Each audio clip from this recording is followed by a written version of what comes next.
Hello students, in today's session we are listening the information about 10th standard English subject. Lesson number is 2.6. The name of the lesson is World Heritage. आपण आजच्या या व्हिडिओमध्ये वारशांचे विश्व किंवा जग या 10वीतील इंग्रजी विषयातील 2.6 क्रमांकाच्या प्रकरणाची माहिती पाहत आहोत. आपणाला माहित आहे जगामध्ये अनेक प्रसिद्ध स्थळे आहेत ज्यांना जागतिक वारसा स्थळे असं म्हटलं जातं आणि अशा ठिकाणांचे जग याबद्दल आपण या प्रकरणामध्ये माहिती घेत आहोत. So what is the meaning of heritage? Heritage म्हणजे काय? वारसा या स्थळांचा नेमका अर्थ काय? तर अशी जी स्थळे असतात ज्यांना वारसा असतो त्या स्थळांबद्दल आपल्याला असे म्हणता येईल a special ancient possession in form of property, buildings or quality by inheritance. म्हणजे इनहेरिटन्स परंपरेने a special ancient possession आपणाला जी एक मिळकत मिळते इन फॉर्म ऑफ प्रॉपर्टी जी इमारतींच्या स्वरूपात असू शकते किंवा मालमत्तेच्या स्वरूपात असू शकते और क्वालिटी किंवा वैशिष्ट्यांच्या स्वरूपात असू शकते. मग असं ठिकाण, असा वैशिष्ट्य, असा गुणधर्म म्हणजे वारसा. आपण दुसऱ्या पद्धतीने असं पण म्हणू शकतो traditions, qualities, culture of a country that have existed for a long time that have great importance for the country. म्हणजे आपल्या ज्या परंपरा आहेत, विशेषतः संस्कृती जी जुन्या काळापासून आजपर्यंत अस्तित्वात असते व ज्याला महत्त्वपूर्ण किंवा वैशिष्ट्यपूर्ण मानले जाते.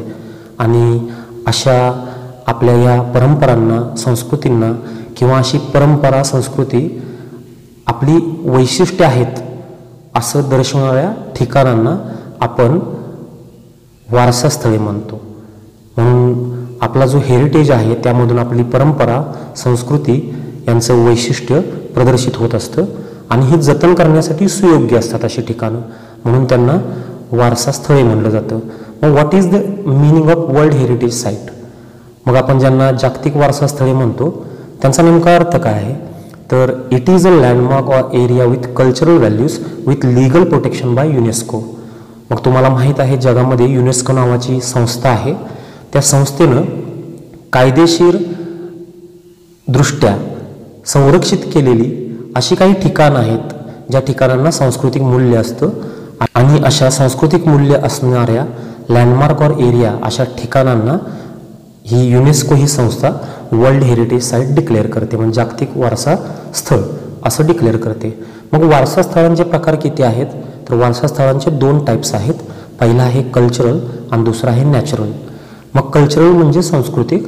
यामध्ये paintings, photos, newspapers, stories, books म्हणजे जुन्या काळापासून आपणाला जे पेंटिंग्स, न्यूजपेपर, स्टोरीज, बुक्स पाहायला मिळाले आणि ती वैशिष्ट्यपूर्ण मानली जातात किंवा त्यामध्ये आपल्या संस्कृतीचं दर्शन होतं, अशा या सर्व पेंटिंग्स, फोटोज, न्यूजपेपर, स्टोरीज, बुक्सना सुद्धा कल्चरल हेरिटेज मानलं जातं. आणि दुसरा जो प्रकार आहे तो आहे नॅचरल हेरिटेज. त्यामध्ये ठिकाणी येतात. मग या जगभरातील सर्व वैशिष्ट्यपूर्ण ठिकाणे यांचा उल्लेख या नैसर्गिक या हेरिटेज साईट्समध्ये केला जातो. अशा प्रकारे वर्ल्ड हेरिटेज साईट या शब्दाचा अर्थ आपण या ठिकाणी पाहिलेला आहे. यानंतर एखादी ठिकाण जागतिक वारसास्थळ कसे निवडतात? तर आपणाला युनेस्को या संस्थेचा अगोदरच संदर्भ आलेला आहे. या युनेस्कोचा लॉंग फॉर्म आहे United Nations Educational Scientific Cultural Organisation. ही एक संस्था आहे आणि ही एक प्रोग्रॅम रन करते, इंटरनॅशनल वर्ल्ड हेरिटेज प्रोग्रॅम. म्हणजे जागतिक स्तरावरचा एक जगभरातील अशा ठिकाणांसाठी जो निवडीसाठी, संवर्धन करण्यासाठी, संरक्षण करण्यासाठीचा एक कार्यक्रम त्यांनी आखलेला आहे. आणि या युनेस्कोच्या अंडर 2 संस्था काम करतात, ICOMOS आणि IUCN. यामध्ये ICOMOS International Council of Monuments and Sites ही कल्चरल साईट्ससाठी काम करते, सांस्कृतिक ठिकाणांसाठी काम करते. आणि IUCN ही संस्था आपल्या पर्यावरणाचं जतन करण्याचं कार्य करते. आणि IUCN ही वर्ल्ड कॉन्झर्वेशन युनियन आहे आणि ही नॅचरल साईट्सच्या संशोधनासाठी सुद्धा कार्य करते. मग नेमकं जागतिक वारसास्थळ कसं निवडलं जातं? तर पहिल्यांदा अगोदर देश किंवा राज्य अशा त्यांच्या देशातील किंवा राज्यातील ठिकाणांची तात्पुरती यादी बनवतो. ज्या ठिकाणांना सांस्कृतिकदृष्ट्या किंवा पारंपरिकदृष्ट्या वैशिष्ट्यपूर्ण असं महत्त्व आहे. आणि नंतर या दुसऱ्या टप्प्यामध्ये या यादीतून नामांकनासाठी नॉमिनेशनसाठी स्थळांची यादी ICOMOS आणि IUCN या संस्थेकडे तपासण्यासाठी पाठवली जाते. हा दुसरा टप्पा आहे. म्हणजे एखादं ठिकाण ज्यावेळेस जागतिक वारसा स्थळ बनतं त्यावेळेस पहिल्यांदा देशाला त्याची यादी बनवावी लागते आणि नंतर त्याची नामांकनासाठीची शिफारस अशा स्थळांची यादी बनवून ICOMOS IUCN या संस्थेकडे तपासण्यासाठी पाठवली जाते. नंतर तिसरा टप्पा आहे, मग युनेस्कोच्या अंडरच काम करणारी वर्ल्ड हेरिटेज कमिटी, जागतिक वारसा समिती आणि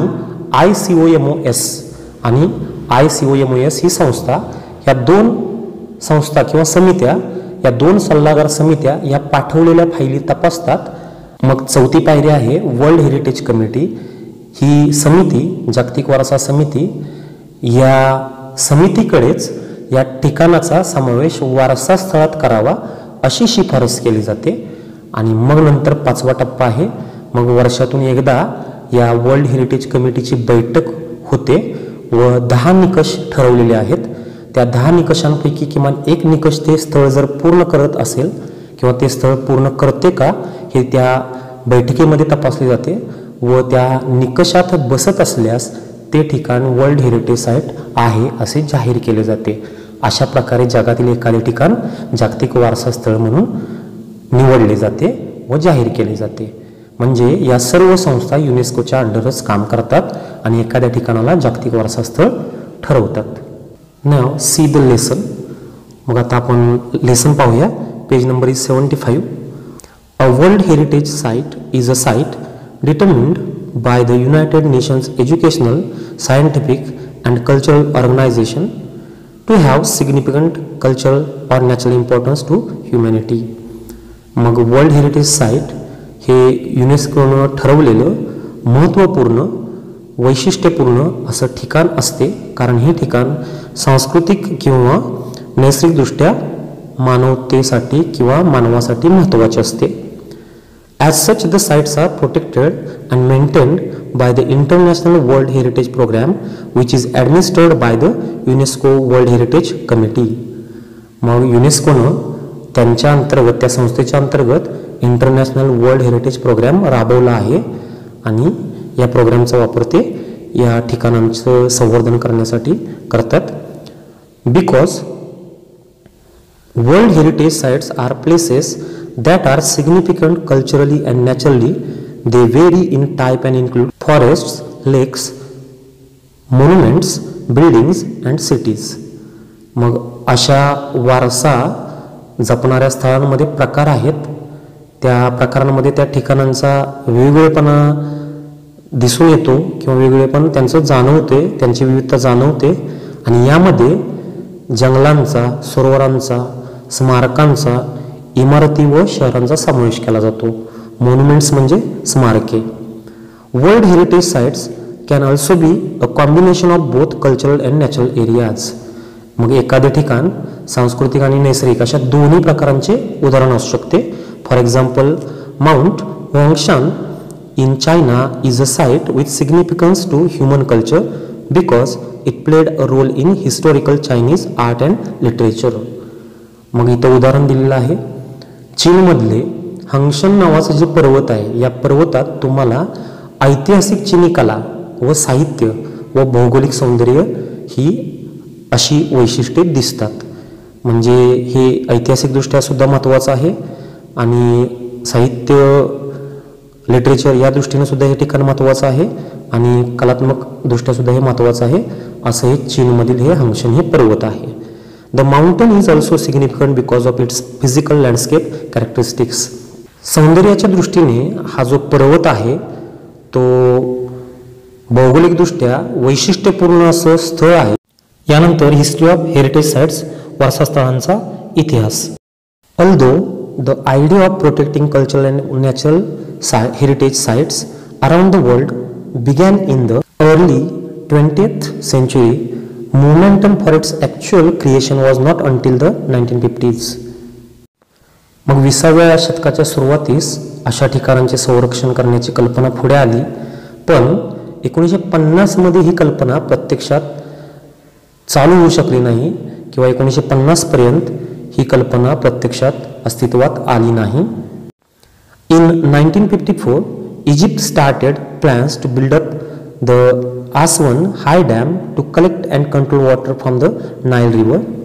इजिप्त या देशाने हे आसवनचं जे उंच धरण आहे ते बांधण्यासाठी पहिल्यांदा ठरवलं आणि नाईल नदी होती त्या नाईल नदीचं पाणी नियंत्रित करण्यासाठी आणि पाणी एकत्र साठवण्यासाठी त्या नाईल नदीपासून येणारं या देशाने इजिप्त या देशानं आसवन नावाचं उंच धरण बांधण्याचं ठरवलं नियोजन केलं.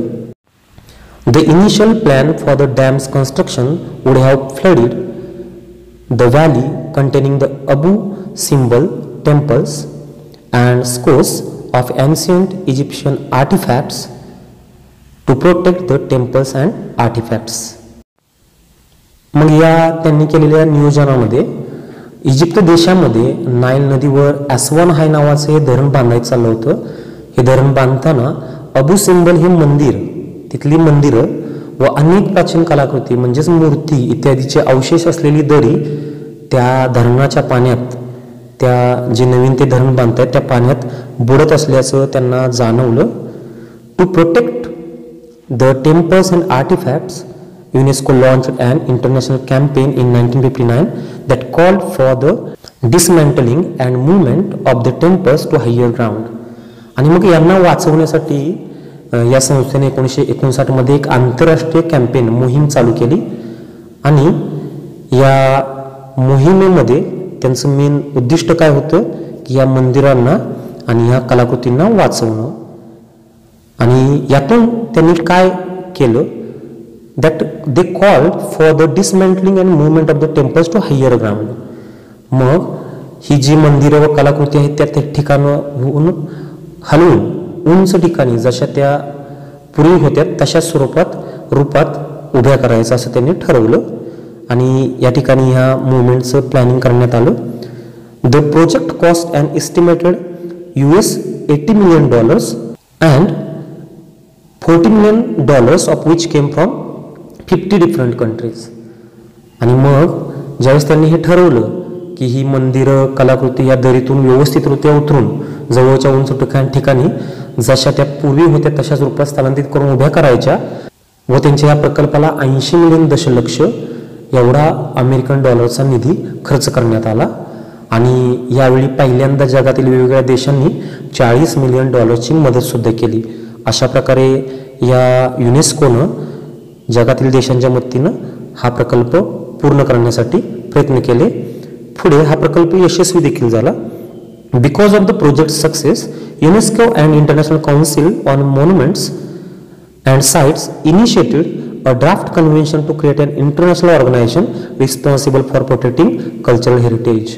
आणि मग हा प्रकल्प ज्यावेळेस युनेस्कोचा पहिला प्रकल्प यशस्वी झाला यामुळे युनेस्को या संस्थेनं आणि जी दुसरी संस्था आहे international council on monuments and sites या दोन संस्थांनी एकत्र येऊन पहिल्यांदा अशा ठिकाणांचे संरक्षण करण्याची जबाबदारी घेण्यासाठी एक आंतरराष्ट्रीय संस्था निर्माण करण्यासाठीचा एक मसुदा ड्राफ्ट तयार केला.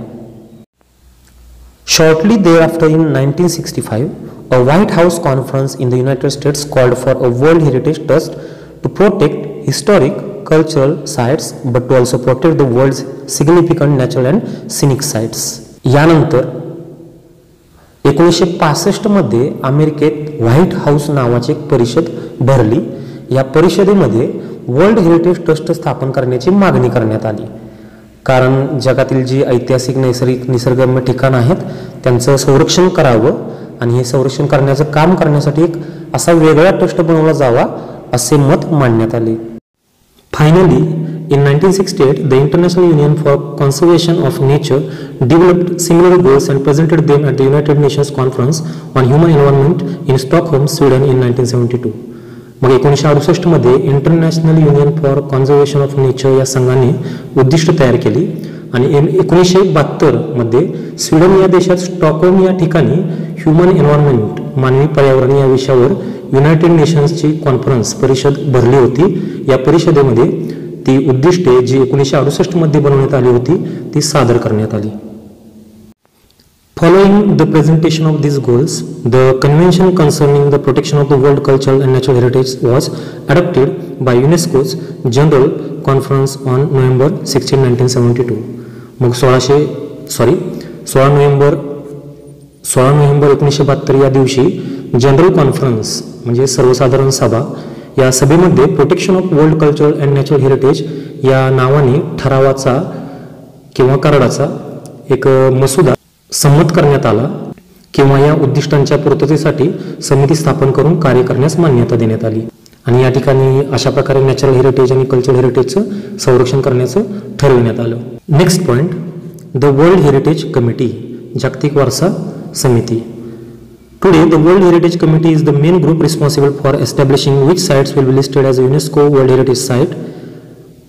आज ही जी समिती आहे या यादीत कोणत्या स्थळांचा समावेश करावा याचे अधिकार सुद्धा याच कमिटीला असणारी व ही जागतिक वारसा ठिकाणी निवडणारी ही एक वर्ल्ड हेरिटेज कमिटी नावाची एक जबाबदार संस्था किंवा महत्त्वाचा गट आहे. The committee meets once a year. या समितीची वर्षातून एक वेळेस बैठक होते and consist of representatives from 21 state parties that are elected for 6 years terms by the world heritage centres general assembly.